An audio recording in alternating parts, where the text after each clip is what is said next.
Well, Razorback fans, it seems like that after Sam Pittman met with the media on Monday, he talked about the plays that could have gone other ways.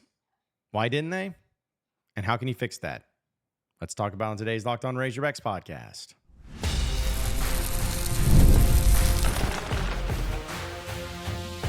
You are Locked On Razorbacks, your daily podcast on the Arkansas Razorbacks, part of the Locked On Podcast Network, your team every day.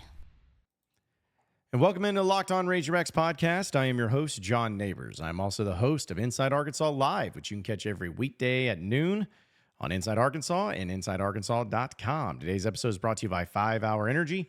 Go to 5hourenergy.com and use promo code LOCKEDONCFB to receive 20% off your next order. Hope everybody's having a wonderful Tuesday as we're turning the page a little bit to the next game for Arkansas football, taking on UAB. And we'll talk about that as the week goes on. I promise we will. Because some people are kind of over it when it comes to the Oklahoma State game. And you do have to turn the page.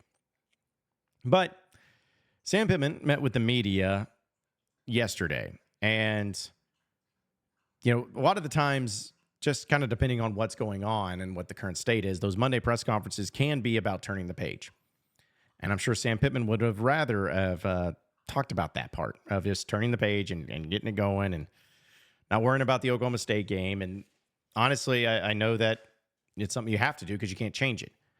But there were some things that came out of that press conference that really I'm going to play some clips from it and talk about it. And, you know, three major things at least, dealing with some interesting factoids or some opinions on the matter, or at least some questions that Sam Pittman may have asked or have raised that may have been pretty fascinating. So either way, some of these clips are a little bit lengthy, but I think it's really important to have it in the context of what we are going to be discussing. And the first one has to do with the plays that can go different ways.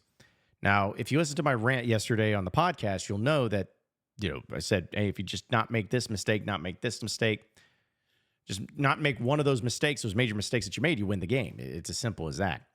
So there's definitely plenty of plays to choose from that could have gone a different direction. Well, Sam Pittman was asked about those plays going in those different directions and had a pretty interesting comment coming from it. Take a listen. I think you know, there's some things we certainly learn or we're going to learn from the game. There were some crucial plays. You know, we had a couple of MAs on empty protection, and we had guy wide open across the crossing route. Well, Satagna for the first one, I think probably would have scored on, and then there on fourth and 5, we had it's a sort. You get the 2 of the 3 on your side in a man slide scheme, empty, and we sorted inside and nobody came, and the end came free. So that there was a couple of things that we can clean up as coaches. We took 2 critical sacks there. We had 3, but we took 2 critical ones in situations where we gave away points, and made certainly the overtime made the kick more difficult. Obviously, we've got to make our kicks. There wasn't anything, I don't think, that we ask our kids there to do that we can't make and that we haven't made in practice. Defensively, the trick play, the flea flicker was the big one for them. I thought we did a really good job of controlling their run game. But you're right, there was a few, the muff punt where, Cross got, tripped up and he was too close the first time. The great thing about the tablets on the sideline is you can show them. And the first time it happened, and then, he fell into Isaiah the next time. So we've got to certainly get that cleaned up. Penalty-wise, we had 6 again. Probably the critical one was picking up the guy and slamming him to the ground, which would have been a 3rd and 9 and turned out to be a first down. No telling what would happen. You can always speculate what would have happened, but certainly don't want to do that. So there were some key plays there. The toss play, we respect Oklahoma State. They really didn't stop us a whole lot. We kind of stopped ourselves. And and I think they've got a really good team, but we inflicted our own wounds with, with 3 turnovers and there we got a turnover, but it was no, I'm not gonna say it was insignificant because it certainly was. It got us back the ball, but it was right there. They were throwing it up right before the half, so we left a lot of points out there, and so we've got to figure out how to finish drive. Now, with that said, 638 yards offense and all that, we just have to find a way to finish drives and not have those critical, as you just stated, problems. I think we've got a really good team. I love this team. I think they played extremely hard. We just made some mistakes that cost us the game.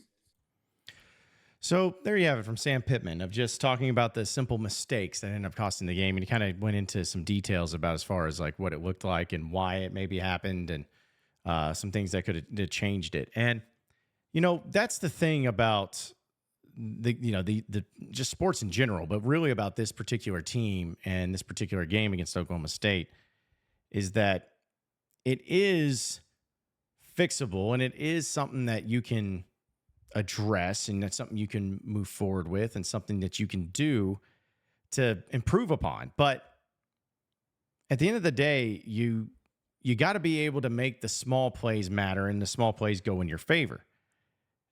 It's a lot easier said than done, but it's at least recognizing that those are the types of plays you just can't have. And in a way, I found myself kind of feeling bad for Sam Pittman. Not in the right of, okay, because everyone's critical of him as the head coach, and I get it, totally get it. But it is pretty incredible how it's like, if there was something that could have gone wrong, that could have impacted the team in a negative way, that was it. Like, that was the way that it ended up being problematic. So the question becomes, okay, so how do you keep those things from happening? Well, depending on which play you're choosing from, some of it can be just an easy thing, like, hey, don't muff the punt. But at the same time, a player getting blocked into you and it goes awry that way. Freak accident, freak play. Same with the pick six. It was more of a freak play than anything. It was. So those are the things that are just coincidental, and you could chalk it up to just the football gods not liking you, or some of you may say no, it's more than that, and that's fine. But to me, they're just freak coincidental plays that you can't do. Not that you can't do anything about, but that it's just part of football. Like we see it sometimes happen towards Arkansas. I wish it would happen in the positive side towards Arkansas a lot more than what it has here recently, but it still can be something that's chalked up to that. And then on the other end, you still have a lot of plays that aren't freak accidents, that aren't coincidences, that aren't just bad impact plays. Like the suplexing of that Xavier Sori did as they got the 15-yard penalty, which would have led things to being a 3rd down and 9. That's something you can help. It's something you can fix. It's something you can prevent. The missing of field goals. You're going to miss field goals, but still, if you're going to be a kicker in the SEC and kicker for an SEC program, you got to be able to make those field goals. Like, those are the things that you can help. And so when you're talking about turning the page to UAB, I don't think, at least I'm hoping not, I don't think that we're going to continue to see some of the same type of things and plays that happen in this game, like the coincidental stuff, the just bad luck, bad bounces. But what we better not see are the problems that weren't just chalked up to bad luck. They're either bad calls, bad plays, bad decisions, bad everything. Like you got to be able to overcome that. Fix it and overcome it. I'm not the head coach, so I don't know what the magic sauce is. Just sprinkle a little fairy dust on it, and then boom, it's ready to go. Like, it's not that simple, and I understand that, and I get it. But if you were just able to prevent the most detrimental things from happening in the most untimely manners, That's what's going to help you. And to me, that's the biggest case of it. That's the biggest thing that you got to be able to overcome. That there's no problems. Well, I shouldn't say no problems. I got to word this right because people are going to eat me up alive. There's time to overcome an interception, but there's not time to overcome an interception late in the game that ends up being a pick six. There's times that you can overcome a muffed punt, but there's not time to overcome it when you have a muffed punt late in the game with the game on the line. You can overcome a penalty on third down for suplexing a dude, but it's harder to overcome it when it's late in the game and it ends up being the difference of you having a possible stop, getting the ball back, or giving them another opportunity to move closer down the field. That's what they have to do. Not just focus on fixing the things that they can work on themselves, but also being able to overcome those problems and prevent them from happening late in the game. The untimeliness is unfortunate. I'm not defending. You still have a right to be upset, but those are the big plays that make a difference. And they made a difference in these games. And hopefully they don't continue to make a difference for Arkansas any given point or anytime soon. All right, so folks, we're going to talk about some other things that Sam Pittman had to say. There's some interesting nuggets here in just a second, so stay with us here on the Locked On Razorbacks podcast.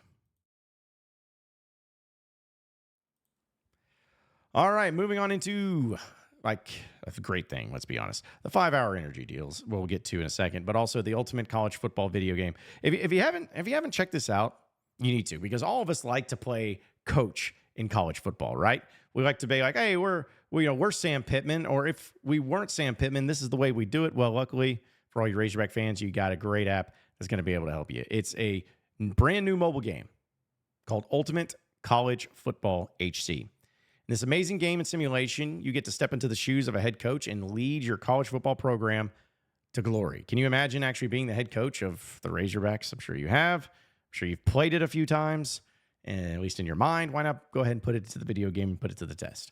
From recruiting players and hiring coaches and staff to overseeing training camps and handling school scholarships, you control every crucial detail of your program, and it's all in your hands. Will you be able to handle the pressure? It's going to be the ultimate question. So here's what I really love about the game. You're responsible for calling offensive plays during the games. Your strategy will not only determine the success of your football season, but will shape the future and legacy of your program. Ultimate College Football HC is completely free, has no ads, and is 100% playable offline. You can play on the go and as you want to, when you want to. And of course, we have special offers for Locked On Razorback fans out there. If you use the promo code LOCKEDONCFB, all caps, inside the game store, you receive a free boost to your program. Make sure to take advantage of this perk, as it'll get your team off to a very strong start. So download the game. Just visit ultimate-cfb.com. That's ultimate-cfb.com. Or you can look it up on the app stores. It's the Ultimate College Football HC. Begin your head coaching legacy today.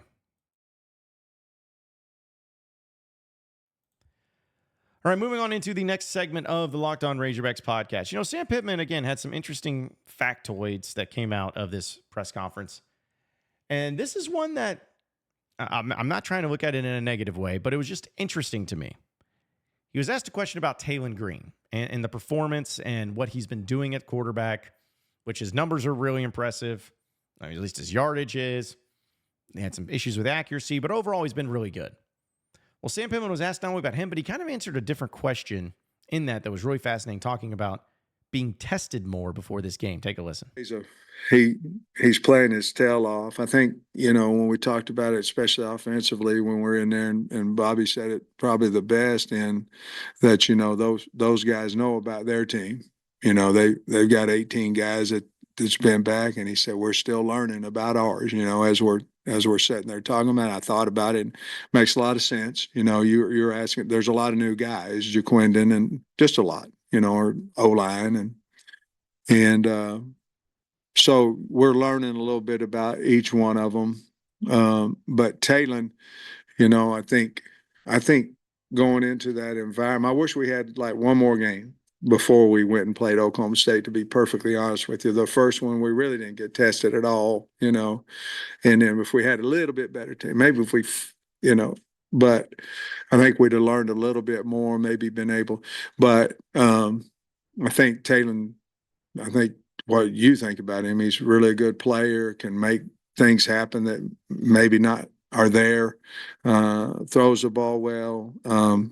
I think he also got tired, and it might have showed on some of the throws there later, and trying to get away from pressure that he might have earlier thrown that ball away.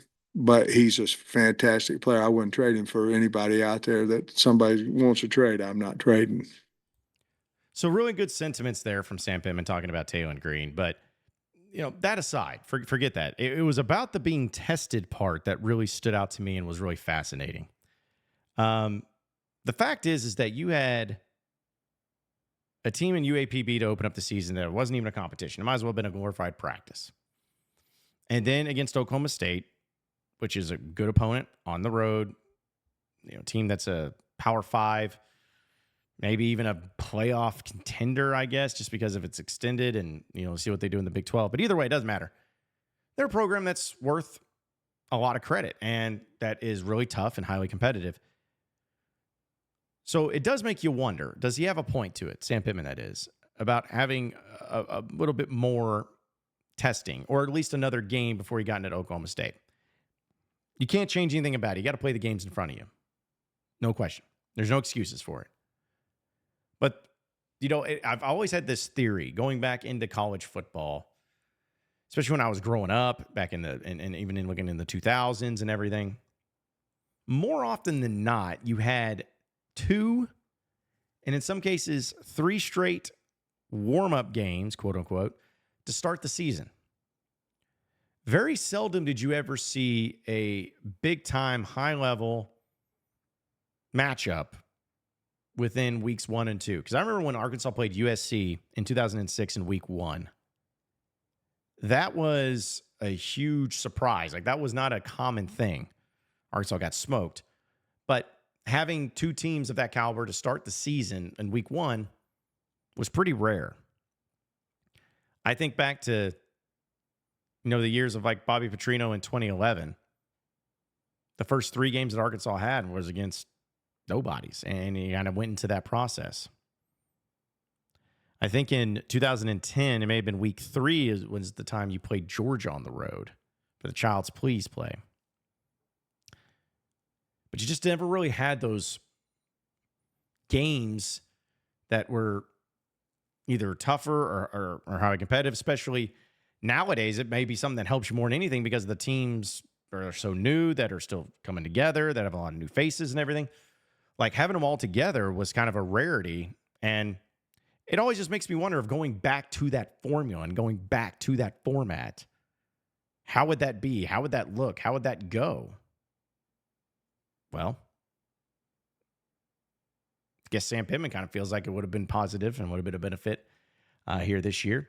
But I actually agree with him. I again, not making excuses, but I agree with him. Having those types of games, maybe a couple of those games before you go on the road to a tough opponent, probably would be helpful. Like, if you had UAPB, then UAB, then Oklahoma State, you know, that maybe gets everything a little bit better, a little bit more prepared, and a little further down the road. But again, not making excuses, just making observations is all. We'll talk about the lack of pressure that Arkansas is actually getting. Well, not the coaching staff, but on the quarterback here in just a second. So stay with us here on the Locked On Razorbacks podcast. All right, folks, we know that we're always tired, especially this time of year. All you people out there that have kids that you're hauling around, you got football practices to go to, you got school you got to get them to, then you got to go to work, and then you work a full day, and then you come home. And I mean, you just got a lot going on. We all do. And there's nothing worse than trying to make it through those tasks and those daily routines without having energy. Well, luckily for you, 5-Hour Energy has you covered. It helps fix the tired stuff fast, which is what we need. Whether you have a long list at work or a list of do-it-yourself projects to tackle at home, take a 5-Hour Energy shot so you can check everything off of your list. And if you're like me, You always have a large list of projects to work from home, which happens to be my office too. So work, home, both crammed in together. I got to get that 5-hour energy, and it's always extremely helpful whenever I do it. They have 0 sugar, and it's a convenient portable size. It's the perfect pick-me-up to getting stuff done. The 5-hour energy website has flavors galore like watermelon, tropical burst, grape, berry, and there are so many other flavors to choose from. You got to try them all. And on the site, you even have an option to build your own 12-pack or 24-pack. You choose the flavors, and it's delivered right to your door. So if you go to 5hourenergy.com, again, that's number 5hourenergy.com, and get some 5-hour energy product today, you can use my promo code of LOCKEDONCFB to receive 20% off your order. This offer is only valid until September 30th on one order and cannot be used with other promotions. The code is not good on subscription orders. So go to 5hourenergy.com today. That's 5hourenergy.com today. All right, so final segment here on the Locked On Razorbacks podcast. Final clip here from Sam Pittman talking about defensive lines, especially not being able to provide any sort of pressure on the quarterback and what could be some of the possible reasons behind that. Well, let's hear from Sam Pittman himself. I think if you talk about the game and you're going, okay, we're defensively, where can we can get better everywhere, but you're going, what happened? We didn't get to it. Now part of that is they've got a good protecting offensive line. But we've got to be better than that. The guy was pretty clean for the entire game. Now, going into the game, we said that he gets rid of the ball extremely fast. So we said, hey, don't get frustrated if we can't, if we're not tagging him, if we're not sacking him. But he held the ball. We also said the first game that he held the ball a lot longer than what he ever did last year. So we thought, well, maybe we can get there because he's not throwing it so fast. That's one area, and I've already addressed that with Deke and yesterday that we've got to win one-on-ones up front, and we did not on Saturday. I actually really like this answer from Sam Pittman. It's honest, but it's also enlightening.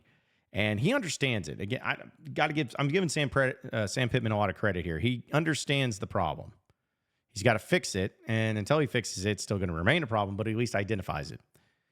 And I have always felt like, and this is probably going to sound cliche to a lot of you, but I've always felt like when the defenses are at their best, whether it's at Arkansas or anywhere, it's always going to be when you have pressure up front. Like when you have guys that are able to get after the quarterback, because you're going to face off against a lot of good quarterbacks in this league. And as good as some quarterbacks are, it's still college football, still young, immature players that when that pressure is on, a lot of them don't make the best decisions. A lot of them don't handle things well. But you'll never know that unless you try them. You try them, see how they see how they react, see how they interact. See, like, people don't understand, and I'm not saying like I'm some authority on quarterback play, but people don't understand that, playing the position where you're getting out there and as soon as you snap the ball, you have an idea of what's going on. But you have seconds, very few seconds, 2-3 seconds to make a decision. And if suddenly that 3-second window gets shortened to 1.5 seconds, gets split in half because you got a linebacker, you got a D lineman that blew by his guy, and suddenly you got to make a quicker decision, that's when the mistakes happen. There is not a bigger disruptor, not a bigger deal, not a bigger benefit to having a great defense than having pressure up front. Arkansas's not had it. They need to have it. I think they're capable of having it. And Sam Pittman does understand it. So I want to see more of that. I want to see against UAB, even against Auburn, like just finding ways to get pressure on the quarterback. Even if you send 7 dudes, I don't care. I would rather have a quarterback have to make a quick decision with only 4 players out in the coverage than have 4 guys rushing and the quarterback just sits back there for 7 to 8 seconds just waiting. That's not going to be good for anybody. Nobody's going to win that way. So they got to get that fixed. They got to get that measured out. They got to make it work. They got a lot of things to work on, but it was at least an interesting press conference from Sam Pittman overall to kind of figure out and think about what they have going on. So we'll see how it all plays out. But either way, appreciate all of you listening in and watching into the Locked On Razorbacks podcast. Be sure to like and subscribe to the podcast on iTunes or on Google Play. You can also get after me on Twitter at John Neighbors Show for any questions, comments, concerns that you may have. We'll keep it going from there. Same podcast time, same podcast channel tomorrow afternoon. Have a great day, everybody. See you then.